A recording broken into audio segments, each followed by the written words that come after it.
भाई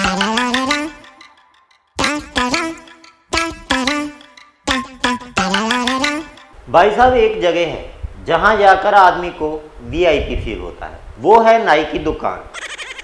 वहां जाते ही ऐसा लगता है जैसे हमारे बाल नहीं, हमारे ऊपर ही राज कर रहे हैं। और नाई के पास जाने का तो अलग ही मजा है। तुमने कभी गौर किया है, जैसे ही कुर्सी पर बैठते हो नाई पहले ऐसे देखता है जैसे बाल नहीं, किसी मिशन को देख रहा हो, और फिर पूछेगा, भाई साहब कैसे काटना है? अरे यार, तुम ही बताओ, तुम नाई हो, हम तो हर बार वैसे ही दिखते हैं।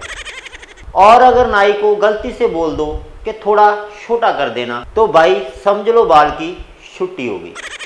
बाल इतने छोटे कर देगा कि तुम घर जाकर खुद से पूछोगे, ये मैं हूँ या कोई और नया आदमी आ गया है। मतलब बाल काटने का टैलेंट इन नाइयों में ऐसा है कि बालों के साथ साथ तुम्हारा कॉन्फिडेंस भी छोटा कर देते हैं। और वो शेविंग का टाइम आता है ना, भाई साहब नाई ऐसे दिखाएगा जैसे तुम कोई महाराजा हो और वो दरबार में तुम्हारी सेवा कर रहा हो।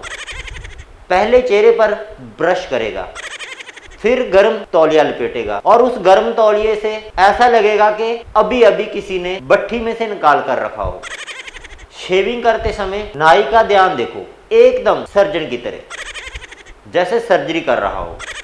मगर गलती से अगर हाथ हिल गया तो समझो चेहरे पर नया डिजाइन बन गया।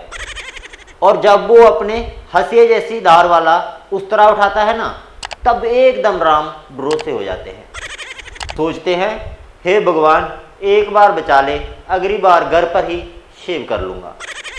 और सबसे बड़ा मजाक तो तब होता है जब नाई पूछता है, सर मसाज करूं?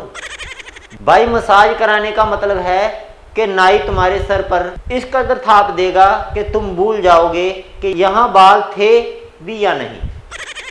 उसकी मालिश का मतलब होता है जोर से मारने का एकदम वैधानिक तरीका।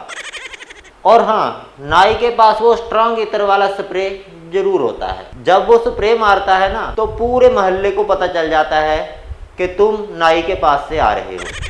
ऐसा लगता है जैसे इत्र नहीं, परमाणु बम मार दिया हो। पूरे 2 दिन तक उसकी खुशबू पीछा नहीं छोड़ती। तो दोस्तों, नाई की दुकान एक ऐसी जगह है जहां जाने का डर भी लगता है और मजा भी आता है। आखिरकार नाई ही वो शख्स है जो हमें ऐसा बना देता है, दुनिया कहे भाई ये बाल कटवाने गया था या कुश्ती लड़ने।